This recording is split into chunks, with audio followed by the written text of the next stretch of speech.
చెరిపేసే రాజకీయం చంద్రబాబు నాయుడు గారు చాలా గట్టిగా చేస్తున్నారని అనుకోవచ్చు వీటన్నింటి చూస్తే.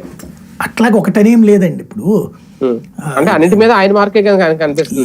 ఎవరు అధికారంలో ఉంటే వాళ్ళ మార్కే ఉంటది. ఇప్పుడు అన్న క్యాంటీన్లు పెట్టినటువంటి చంద్రబాబు నాయుడు ఏం తీసేయలేదా? అప్పుడు తీసారు కదా మరి ఆయన. మరి కాబట్టి ఎవరి మార్కు వాళ్ళదే ఉంటది. ఇప్పుడు ఎన్టీఆర్ అంతకుముందు రాజీవ్ ఆరోగ్యశ్రీ ఉండేది, దాన్ని చంద్రబాబు నాయుడు ఎన్టీఆర్ వైద్య సేవ అన్నారు. మళ్ళీ జగన్మోహన్ రెడ్డి ఇచ్చి వైఎస్ఆర్ ఆరోగ్య సేవ, వైఎస్ఆర్ ఇదని చెప్పాడు. కాబట్టి ఎవడి ముద్రలో వాళ్ళు వేసుకోవాలని చూస్తారు. ఇప్పుడు రాజశేఖర రెడ్డి ఉన్నప్పుడు ఇందిరమ్మ ఇళ్ళు, రాజీవ్ గురుకల్ప ఇళ్ళు, అదే చంద్రబాబు వచ్చి ఎన్టీఆర్ ఇల్లు, అలాగే జగన్మోహన్ రెడ్డి వచ్చి ఎన్టీఆర్ ఇల్లు తర్వాత టిట్కో ఇల్లు అన్నారు దాన్ని.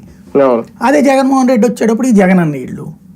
ఈ పథకాలు మారడం అనేటటువంటిది సహజంగా జరుగుతుంటది. పేర్లు మార్చుకోవడం, తమ ముద్రలు వేసుకునే ప్రయత్నాలు చేయడం సహజంగా జరుగుతుంటది.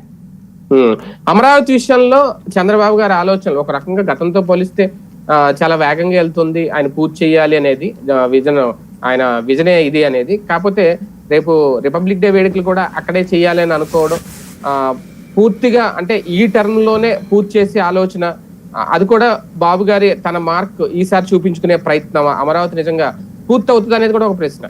అమరావతి బ్రాండ్ క్రియేట్ చేసేటటువంటి ప్రయత్నంలో ఇది ఒక అడుగు. రిపబ్లిక్ డే, సాధారణ రిపబ్లిక్ డేకి ఏం కావాలి? పెద్ద గ్రౌండ్ కావాలా, కవాతు చేయాలా,